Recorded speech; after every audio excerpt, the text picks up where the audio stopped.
Yo, raw raps, get off the ball sack, fall back. I'm the rowdy Rican rockin' a straw hat. What you call crack? That's Orlando's rhymes. Son, I'm all that. You can ask Amanda Bynes or Keenan and Kel. I'm steaming a L, a demon from hell with secrets. What's up, guys? Welcome back to We Are Venom.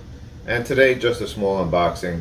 I received 2 packages yesterday. It rained really hard last night in the New York area, and I'm just glad that my comics were not soaked, because it had rained earlier in my region, in the Hudson Valley region.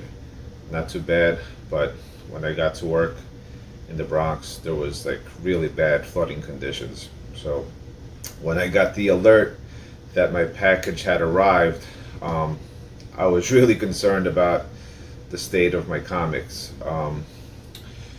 I know a lot of people don't use bubble mailers or even I think the Teflon type of envelopes to protect your comics, but one thing that I do is when I ship, besides the Gemini, I also use these bubble mailers. Alright, see, it has a little umbrella there, protects from the rain. I get these at the dollar store. Yes, it cuts into cost a little bit, but I would hate to receive a comic book that I actually spent the time to look into, do my research, and then finally pull the trigger and make a purchase, only for it to arrive damaged, soaked, and basically ruined. And so that's why I send my comics, with that type of care, because I just think it's the right thing to do, and I wish more people would do it. Like I said, there's other ways to do it also. Had it here, but there's other ways to waterproof the comics that you send, and they're actually free too. They're free from you can order them from the U.S. Postal Service, and they actually deliver them to your door for free. So the materials are free, and the delivery is free. So you can't beat that. So I got one of these, right? It's poorly packed. Obviously, this thing got bent. It's not an expensive book, right? This is actually a reprint. The copy did look good in the pictures, like not near mint good, but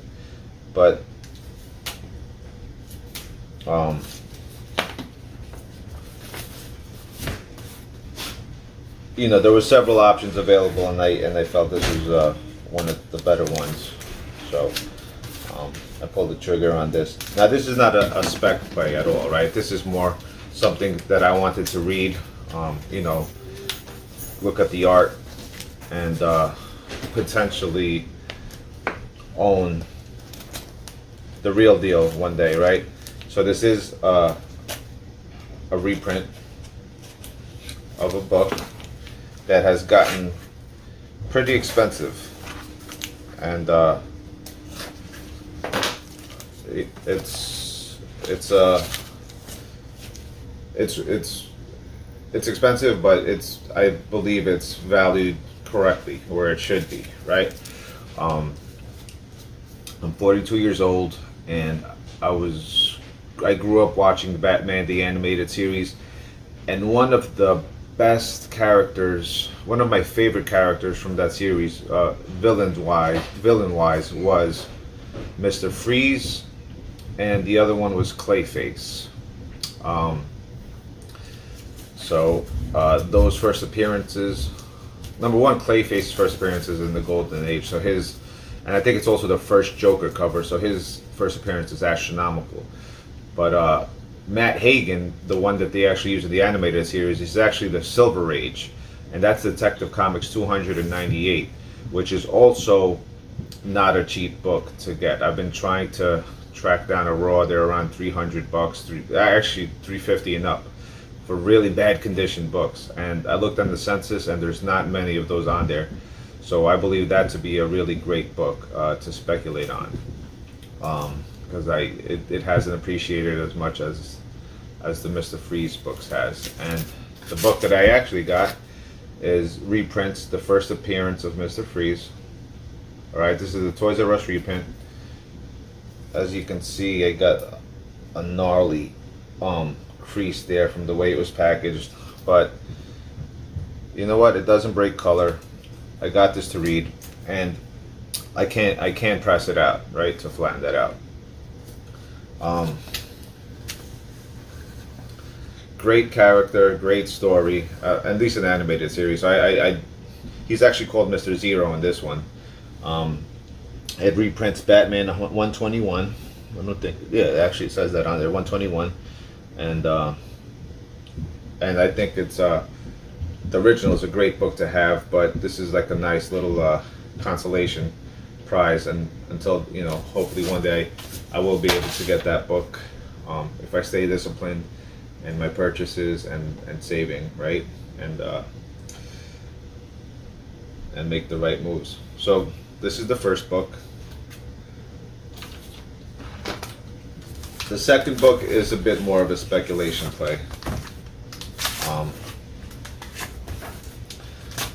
As you guys know, I'm a big fan of Marvel Contest of Champions, even though they do have their issues.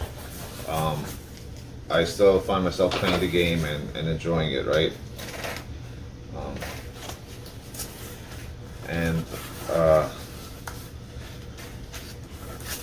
Playing that game has actually, you know, helped me speculate on books, because I do believe they spoil certain things, and they give you ideas, right? Like, you know, like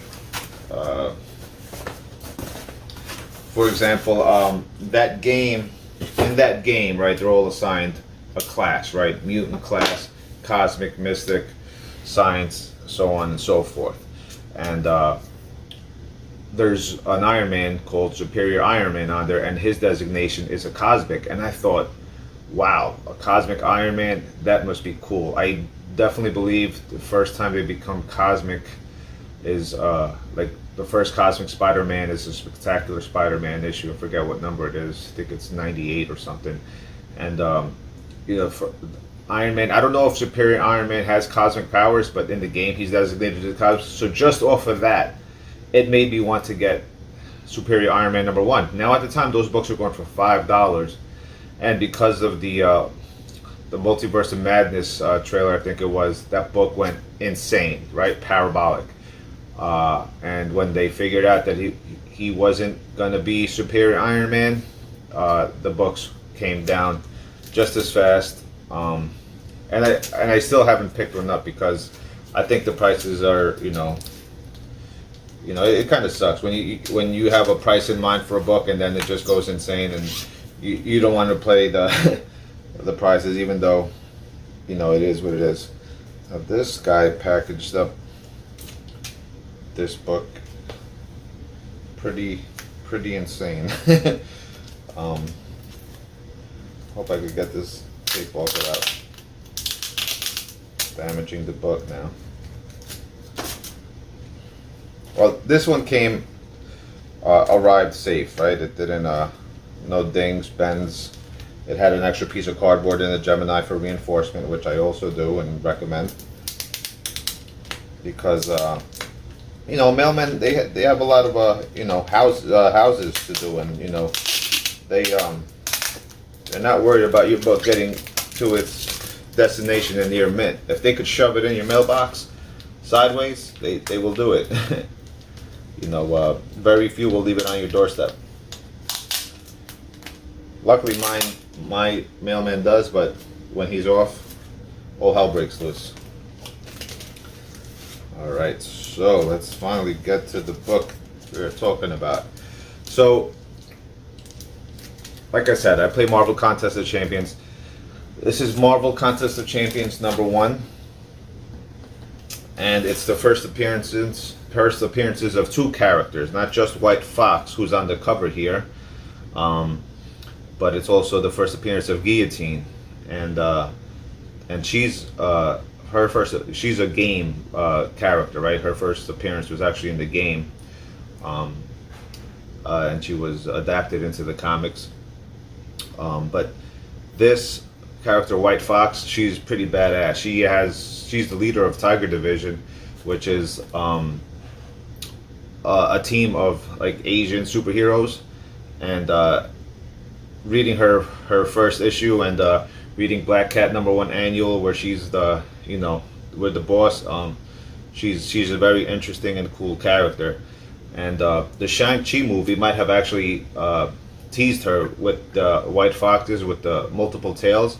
That's actually the white fox is I think it's a mythical Chinese creature, and so she might have been teased already in the MCU. On top of being a cool character, I like her character design. I have issue 1, the Ji Hyung Lee cover art.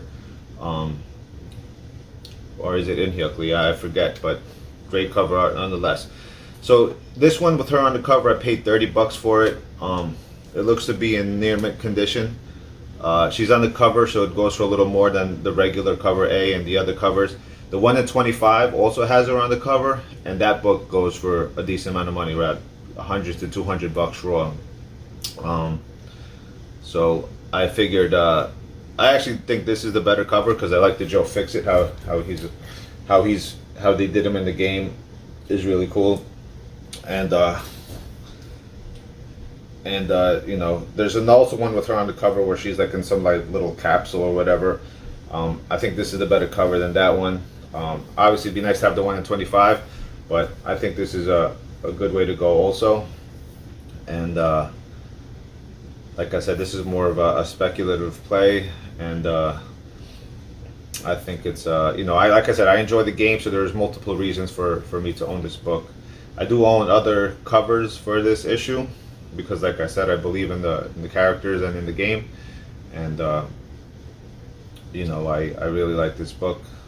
I'll look at it further. I'll check the back before I think about submitting it to CGC. Alright guys, that's it for today. Just 2 books, one for the PC and one maybe as a spec book, and I'll catch you on the next one. Thank you for watching. Yo, raw raps, get off the ball sack, fall back. I'm the rowdy Rican rockin' a straw hat. What you call crack? That's Orlando's rhymes. Son, I'm all that. You can ask Amanda Bynes or Keenan and Kel. I'm steaming a L, a demon from hell with secrets on Phoenix.